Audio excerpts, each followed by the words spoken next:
Olá, sejam todos bem-vindos ao meu canal Encantos do Evangelho. Hoje nós iremos estudar o capítulo 9 do Evangelho segundo o Espiritismo. Bem-aventurados os que são brandos e pacíficos. Esta é a quarta bem-aventurança. Mateus, no capítulo 5 do seu Evangelho, versículos 5, 9, 21 e 22, disse que Jesus ensinou o seguinte: Bem-aventurados os que são brandos, porque possuirão a terra. Bem-aventurados os pacíficos, porque serão chamados filhos de Deus. Sabeis que foi dito aos antigos: não matareis, e quem quer que mate merecerá condenação pelo juízo. Eu, porém, vos digo que quem quer que se puser em cólera contra seu irmão merecerá condenado no juízo. Que aquele que disser a seu irmão, raca, merecerá condenado pelo conselho, e que aquele que lhe disser, és louco, merecerá condenado ao fogo do inferno. Então, quando Jesus fala, sabeis que foi dito aos antigos, ele está se referindo às leis de Moisés, aos antigos profetas, que muitas vezes falavam em olho por olho, dente por dente. Mas falavam em vingança, não é? Mas Jesus não, ele vem com uma nova proposta. Ele diz: eu, porém, vos digo. É chegada a hora de ser brando, de ser pacífico, de não revidar. Lembram que Jesus não deixou que João cortasse a orelha do soldado romano que veio prendê-lo lá no Jardim das Oliveiras? Pois bem, com isso, ele quis mostrar que se alguém usa da violência ou de meios violentos contra outras pessoas, pode esperar que os mesmos métodos sejam utilizados contra si. Quem com ferro fere, com ferro será ferido.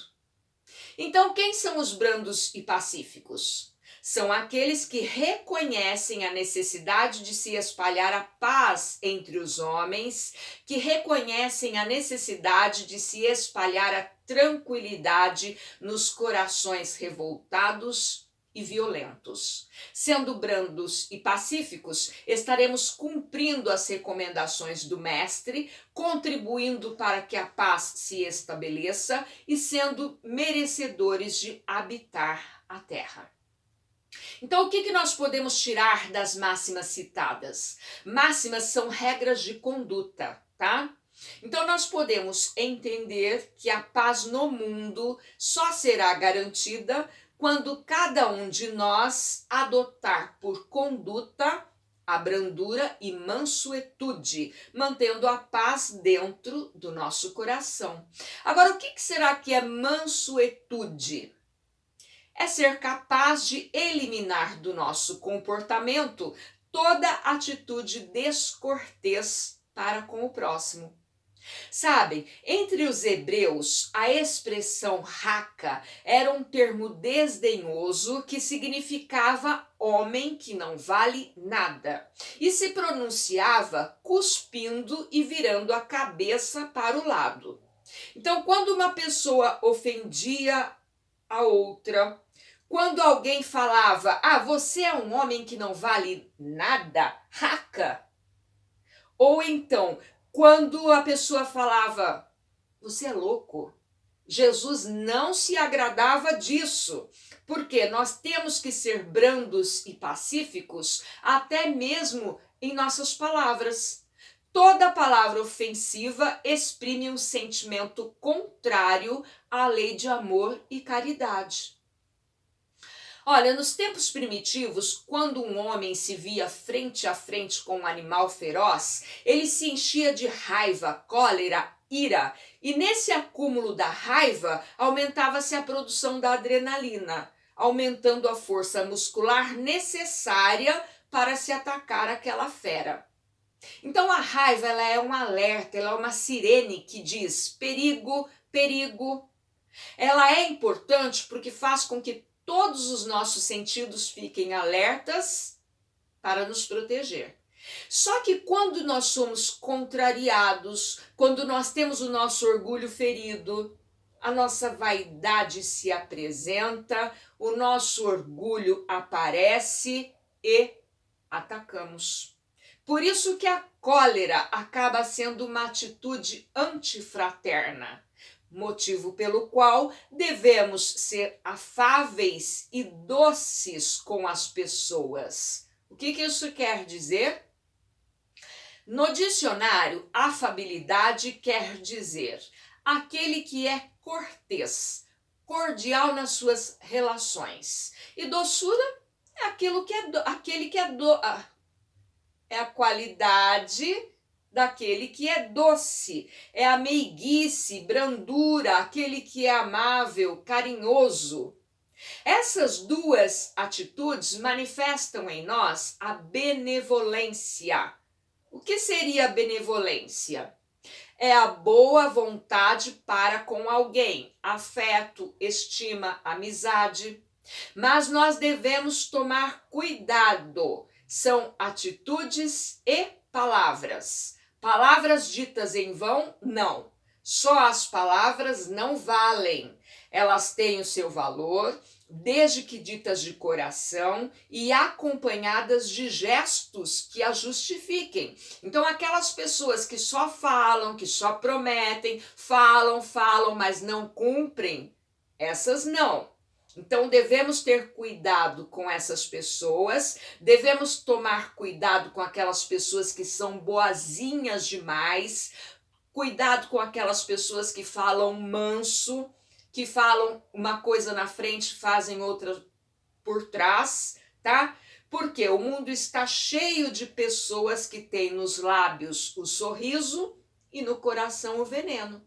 Para essas pessoas, devemos auxiliar com bons exemplos. Bons exemplos e paciência. Paciência é uma virtude que nos leva a olhar para o alto e nos coloca acima de nossos problemas, fazendo com que consigamos visualizar a sua solução. Virtude, gente, é uma qualidade moral e nem todos nascemos com todas as qualidades morais. A gente tem uma, a gente tem outra, mas não necessariamente todas. Só que isso não quer dizer que não podemos desenvolver as qualidades que ainda não possuímos. Então, quando eu falo, perdi a minha paciência, eu não perco aquilo que eu não tenho, mas podemos desenvolver esta qualidade em nós, mesmo porque ter paciência é praticar a caridade. Ter paciência com o outro, ter paciência diante da dor, do sofrimento. É fácil? Claro que não. Dá vontade de gritar, Deus me ajuda, estou sofrendo. Ele ou ela me magoaram, me agrediram com palavras ofensivas. Meu filho está sofrendo, eu estou sem dinheiro, preciso da sua ajuda agora. Não é assim? Então, onde encontrar forças? Qual o caminho? O caminho, o remédio, está no Evangelho de Jesus. Ele nos dá força. Ele lembra que a prece, aliada à fé, constitui o remédio eficaz para as nossas dores e sofrimentos. Só que, apesar do Evangelho ser lição para todas as criaturas, nós insistimos em querer aplicá-lo no outro. Gente, nós temos que fazer a nossa reforma íntima, mudar os nossos sentimentos, nossas atitudes, nossas palavras. Então, a cólera, a raiva, a ira, ela nos impulsiona sim, ela até é boa. Quantas vezes que nós seguimos em frente, que vamos lá fazer o que é preciso por conta da raiva? A gente vai, faz acontecer, mas não podemos nos esquecer que é Jesus quem nos ajuda naqueles momentos em que parece que não dá mais, em que parece que nós vamos explodir. E, gente, Mesmo tendo que defender nossos objetivos, nossos princípios, precisamos respeitar a forma de pensar do outro. Portanto, temos que transformar nossas energias em coisas boas, e a raiva não passa de uma energia acumulada. Nossas contrariedades serão amenizadas quando usarmos da obediência e resignação. Obediência é o cumprimento das leis de Deus. Então, pelo estudo do Evangelho e pela prática do mesmo, ficaremos mais obedientes ao Pai. E pela resignação, que são os bons sentimentos que alimentamos em nosso coração, iremos compreender a necessidade de não nos revoltarmos, de sermos bons a fim de sermos felizes. Agora eu quero abrir um parênteses aqui, tá? Cuidado com agressões físicas. Ninguém pode agredir ninguém. Deus não se agrada disso.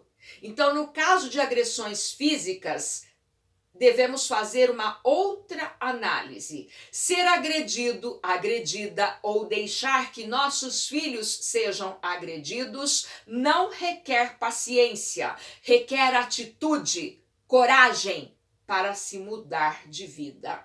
Bom? Então, coragem. Fiquem com Deus, Ele confia em vocês. Tchau!